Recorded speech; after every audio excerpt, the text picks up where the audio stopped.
Yo, what's going on, guys? Koi here.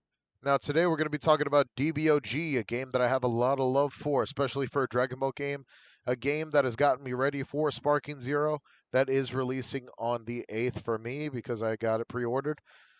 And before that, obviously, I just want to talk about this game and the races and which races are the best because if you do not know, DBOG has 14 playable races that have all end game mechanics except for one race, which I'm very upset about because we're still waiting for Beast to come out. Please release Beast at some point, because at least at some point, because I have been waiting for Beast Gohan at least to see that. So let's talk about the first one.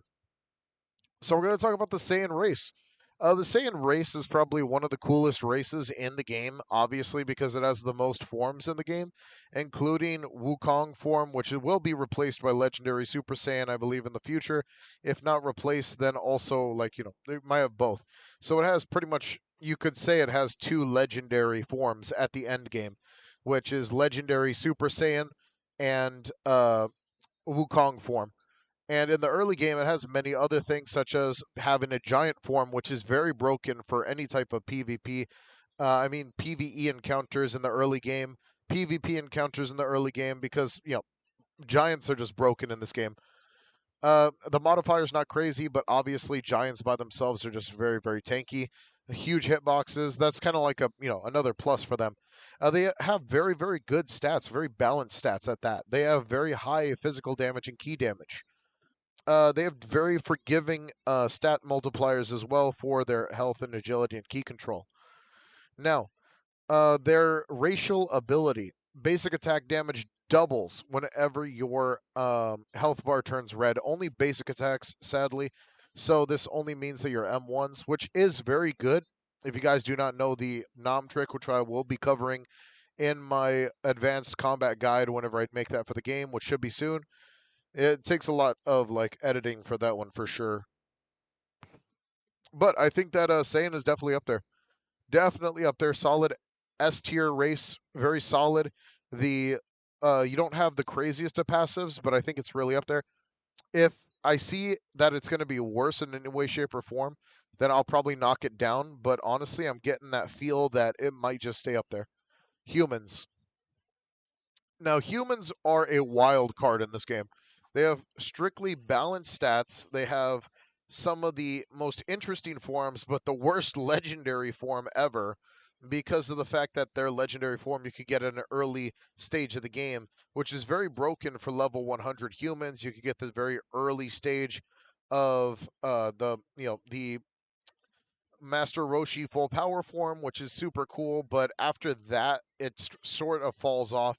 So I can't say that human has a very good end game, but it does have balanced stats, and the only racial ability it does have is the ability to get a faster ultimate bar, which in a lot of ways is kind of nice, but it's hard to say because people don't really like spamming ultimates unless you're playing support for somebody else on your side or you're trying to take out a boss. That's the only time this really works.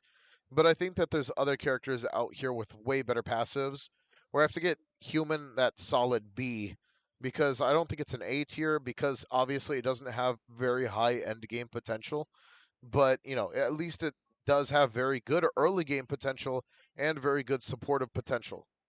So that is human. Next, we're going to go into Namekian. Namekian has probably the most interesting racial ability in the game, but also I would say the worst because it's been nerfed over the years. Because it is a regen skill. The only issue is the skill does take a long time to use, and it's weaker than a half sensu bean you could buy for like less than 3,000 yen. So it's like not really worth it. So racial ability is kind of a lopside. The stat points wise, it is a key based build. Has very decent health points, very decent key points, but honestly, when it comes down to like stat multipliers, it's not very interesting. It's like they wanted to give it really good key stats and then they just didn't. So I would say it's definitely up there, but definitely top of B. Not the best, highest potential race. Obviously, it just has one of the basic legendary races, which are good for the end game.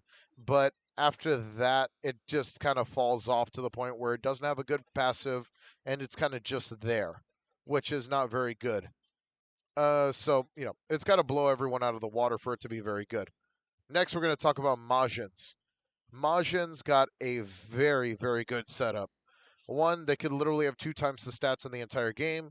They have very decent key racial stat multipliers, and their super regeneration skill is just way better than the Namekian's regen skill, which is like very depressing. Majin, the fact that it could get 2 times the stats and have all the potential of every single other legendary makes it the most broken race already because of the fact that you do have that one ability to pretty much boost your game progression times 2 at all times. The only issue is towards the end game, you have to start absorbing people in the end game. But luckily, that's the way that space and stuff like that works, so you don't really have too much to worry about there. Especially if the game blows up a little bit more, there's going to be a lot more end game players flying around. So, yeah, that's a big one. All right, let's talk about the next one, which is Frost Demon, the Freezer race. This one is a devastating one. Has probably one of the best key multipliers in the entire game. Very destructive key based build damage. Very destructive 2 times key charge rate, which just makes this race so useful in every way, shape, and form. The modes and the forms that this race does have is just incredible. I would even put it above usefulness, probably above these two, if I'm going to be entirely honest. I understand that Majins do get, you do get 2 times stats, but with Frieza's race, you don't need to do all that, and you get what you paid for it. Like, you get what you pay for, and it's just so good whenever it comes down to just straight up stat builds and stuff like that. It's very forgiving for the amount that you can really get end game wise for key builds. It's just like the perfect key build class. You know what I mean? So I think that it's definitely up there. If you disagree with me, let me know in the androids probably have some of the worst stats in the game whenever it comes down to like stat multipliers. Like, it's always had like a very big downside whenever it comes down to damage. It feels very mid in the beginning. Also, the auto key regeneration's incredibly weak. It hasn't really grown over time. It kind of feels kind of good, and then you start to notice that, oh, other people are charging faster than you, like Frieza race, and you have less to work with. You don't have anything helping your stamina. If it had like auto regen stamina and like key, this would be the perfect hybrid build. But with the downsides of literally losing out on like pretty much straight damage, you do get a lot of downsides. But I can't say that auto key regen is bad. It's very good actually. Now for Bio Android. Bio Android is such an interesting one because if you guys don't know, that obviously means cell. Cell is such an interesting character in this game, especially because of the upsides and the downsides of the character. The upsides are pretty much just like incredibly good, which is health regeneration while charging key. It used to be just straight up health regeneration in general, but when it comes down to health regeneration while charging key, it's just very, very cool. I think that realistically speaking, if it did come down to it, it could have stayed the same over the years, but they had to change it because obviously it was way too broken. I mean, being able to regen consistently no matter what is always broken, but, while charging key just made it slightly like, a little bit of a downside, but at least you don't have to stop fighting. That's the good part. Stat wise, it's very decent. I would say that the race itself is very, very decent. I wouldn't say it's particularly the most broken. I would say it's like the top of A, maybe. I mean, health regen while charging, that's the best part about the entire build. Stat wise and everything else like that, not so good. We have Demon. Demon is a fan favorite. Right now, it's getting a very heavy rework right now. It does have an end game giant form, which is absolutely insane. You don't really see that through a lot of characters, but it has an end game giant form. And it is ridiculously good for physical damage, very good for key damage, just a very, very solid race for both of those stats. But a lot of people do they do run it late game physical. But you can still run key. I would say that Demon's definitely up there. Probably right here, maybe, yeah, because of that end game, like Harugan form, which is just so broken for a legend form. It's just so ridiculously broken. I think it's like a giant form that makes it Gives you the stats of someone in the end game, but you're giant, and that's just ridiculous stats, man. Ridiculous stats. Very, very broken race. All right. Let's get down to let's see. Let's get down to the next one, which is going to be Kai. Kaioshin, these guys are kind of cool, but they're also getting a rework right now. They used to be like the dodge masters of the game. Like you used to be able to like PvP the crap out of people with them. Well, with the rework being in place and no real signs of like any type of idea of what this race can really do, I would say it's like right here for right now. Definitely B. It's there, but it doesn't have anything going for it yet. It used to be very good, but we're not going to know until after it gets its rework. And it doesn't really have anything else that really showcases it, like stat wise or anything else like that, because it's just very okay. Let's see. Freaking Bojack's race. Bojack's race is so cool. Physical skills have no consumption at red HP. It's so ridiculous. So ridiculous. It used to be a defensive multiplier actually that actually made you incredibly tanky, but the ability to spam like skills in general just made this race a lot better. Physically, it's one of the most like hardcore races in the game. I would say its fall from grace has to be the loss of that passive skill, which just kind of puts it kind of right here. I would say. I wouldn't say it's like S tier anymore because they did lose out on those like really really good defensive passives that used to make it broken. Now it's like all right at best. It still is one of the best. It is the best physical build in the game.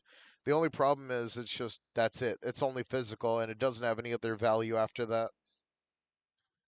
Next one we're gonna talk about is freaking what do you call it? Yardrat, which are ridiculous. Faster key gain when you hit an opponent. Let's see. It's just super broken. So you can pretty much like use this as like a key build, and then kind of build your key as you're fighting the person, waste time, and then just spam key blasts at the same time. It's super cool. I would say that Yardratians are very underrated in this game, and they're definitely up there whenever it comes down to like just a really cool passive and a very unique class of gameplay. Let's see. Let's talk about the next one, which is going to be Canasians. Now, if you don't know what a Canasian is, they have 2 times stamina regen, which is very cool in my opinion. Not as cool as Bojack's passive, obviously. Whenever you're on the red, you just pretty much are able to spam. But, whenever it comes down to these dudes, they pretty much have the same thing, but you're able to regen your stuff a lot faster, and you don't have to rely on any type of gimmick to do it. I would say for a melee build, this race definitely has it, but from a stats perspective, it's not exactly the craziest. You get my drift? But it's definitely not a bad race. Let's see. Next, we're going to go ahead and talk about the Half-Saiyan. The Half-Saiyan is my personal favorite, even though it doesn't have anything good yet. It still has those very, very good Saiyan stats, those very, very good passives, racial abilities. Move attack damage doubles when your health turns red. Move. Pretty much any moves. Could mean key moves, could mean like any type of moves. The only thing holding this race back right now is the fact that it doesn't have a Legends form. If it had a Legends form, it would probably be the top of S tier right now because you'd be able to use every single one of those end game skills very, very fluently with the highest possible damage, making it a bloodied build without any downsides. Last one is Tuffle. Tuffle is just so cool. After landing a critical hit with a basic attack, steal 7% of the enemy's stamina. Pretty much, if you're on somebody who's using like a melee build in any way, shape, or form, whether that be like a player or anything like that, then it's going to be very devastating. Against NPCs, this does not matter. Which is the saddest part about this entire race is that it's so mid. But if I am correct, this race is going to be getting or has the golden grade 8 form, which is very, very impressive. But from a racial stat perspective, it's just not up there. It doesn't have like the racial ability that helps everyone out, unlike every single one of these other races. You know what I mean? So it's like they're very, very okay at best. All right. Well, this kind of does it for this tier list. I hope you guys enjoyed. Don't forget to like and subscribe. Hit that notification bell down below. I will see you guys in the next video. Take it easy and peace out.